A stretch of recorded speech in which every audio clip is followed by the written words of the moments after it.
Compound இன்ட்ரெஸ்ட்ல இந்த question ப்ரீவியஸா SS கேட்டிருக்காங்க. இந்த சம் பார்க்க தான் ரொம்ப பெரிய சம் இருக்கு. பட் கொஸ்டின் நீங்க அண்டர்ஸ்டாண்ட் பண்ணிக்கிட்டா பார்த்தோன்னே குயிக் அண்ட் சம் சால்வ் பண்ணிடலாம்.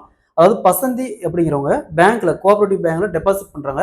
50,000 ரூபாய் இங்க டெபாசிட் பண்றாங்க. ஆண்டுக்கு 10% கூட்டு வட்டியில டெபாசிட் பண்றாங்க.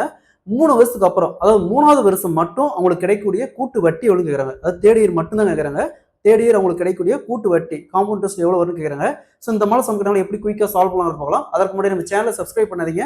சப்ஸ்கிரைப் பண்ணி நம்ம சேனலை ஃபாலோ பண்ணிக்கோங்க. பசந்தி அப்படிங்கிறவங்க ஒரு கோஆபரேட்டிவ் பேங்க்ல 50,000 டெபாசிட் பண்றாங்க.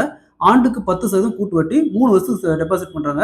ஸோ 3வது வருஷம் கிடைக்கக்கூடிய தேர்ட் இயர் கிடைக்கக்கூடிய கூட்டு வட்டி மட்டும் எவ்வளவு வரும்னு கேட்கறாங்க. இந்த மாடல் சம் கேட்டாங்களா இங்க 3 வருஷம் சொல்லியிருக்காங்க. இந்த 3 வருஷத்துல ஃபர்ஸ்ட் 2 வருஷத்துக்கு மட்டும் மொத்த அமௌண்ட் கண்டுபிடிங்க, மொத்த தொகை கண்டுபிடிங்க. அதுக்கப்புறம் 3வது வருஷம் கண்டுபிடிச்சு அதுக்கான டிஃபரன்ஸ் தான் இந்த கிடைக்கக்கூடிய 3வது வருஷம் கிடைக்கக்கூடிய அமௌண்ட்.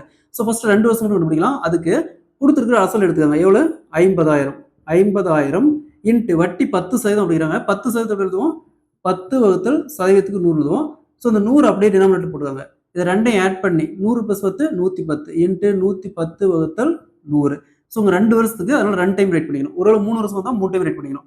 ஸோ பாருங்க இந்த 4 0 இந்த 4 0 அப்படியே கேன்சல் ஆயிரும். ஸோ பேலன்ஸ் பார்த்தோம்னா என்ன இருக்குது? 5 இன்ட்டு 110 இன்ட்டு 110 இது அப்படியே பெருக்கணுமா 60,500 வரும். ஸோ 2 வருஷத்துக்கு அப்புறம் மொத்த தொகை, அதாவது வட்டி பிளஸ் அசல் ரெண்டும் சேர்ந்து 60,500 இருக்கும். இது பார்த்தோம்னா மொத்த அமௌண்ட் 2 வருஷத்துக்கு அப்புறம். ஸோ இந்த 60,500 அப்படிங்கிறது 2 வருஷத்துக்கு அப்புறம் கிடைக்கக்கூடிய வட்டி பிளஸ் அசல் ரெண்டும் சேர்ந்து. ஜஸ்ட் இந்த 60,500 ரூபாய்க்கு 10% கண்டுபிடிங்க.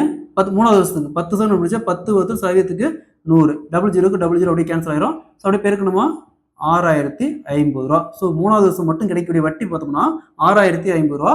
Option B is the correct answer.